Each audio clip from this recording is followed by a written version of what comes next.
And we're back to the number one UFC picks podcast in the world, No Brainer MMA.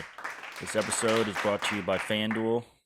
And please, guys, if you have a gambling problem, just don't bother me with it. You disgust me. All right, we're going to get right into this.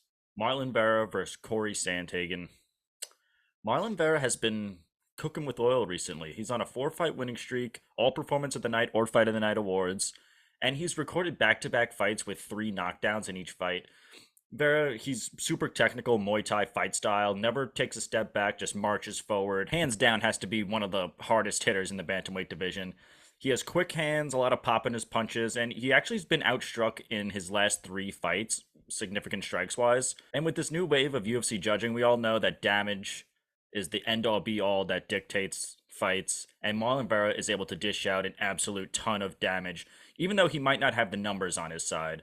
Like in that Rob Font fight, Font was up, I think, over 100 significant strikes by the end of the fight, and you would never have guessed. Font was beat up bad.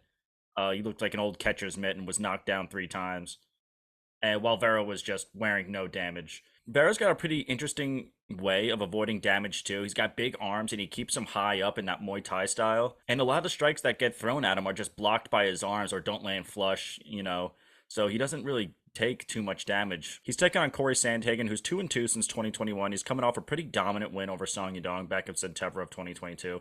He has a completely different fight style than Vera, both strikers, but Sandhagen is very awkward, herky-jerky, throws weird angles, a lot less technical, a lot less power. But he's always throwing something out there, and it might not be a devastating strike, but still, he touches you and lets the numbers add up. And unlike Vera, he's actually outstruck his last 3 opponents, but he's only gone 1-2 over that time. This fight's a pretty tough one to call just because the matchup is such a clash of styles. Vera, obviously, the more technical, more powerful, more explosive fighter. Sandhagen has the volume, a style that's a lot harder to figure out, and an unpredictability. I think Marlon Vera has a ton of momentum going into this fight. He's like a freight train going through a wall. He's got an absolute ton of momentum. It just really seems like he's put the pieces together recently and has been reaping the benefits. And fighting Vera for 5 rounds is a tough ask for everyone. He only really needs one punch to change the trajectory of a fight. I think Vera goes out there, attacks the legs. He's got devastating calf kicks. Slow Cory down a little bit. Take away that unpredictability factor. He's not going to be throwing up any flying knees if he's got busted up legs, especially not from Vera's calf kicks. He's got tremendous calf kicks. And I think Sandhagen on the scorecards will probably take the first couple of rounds. But I think Vera gets the last laugh in typical Marlon Vera fashion. So I'm going to be going with the underdog in this, Marlon Vera.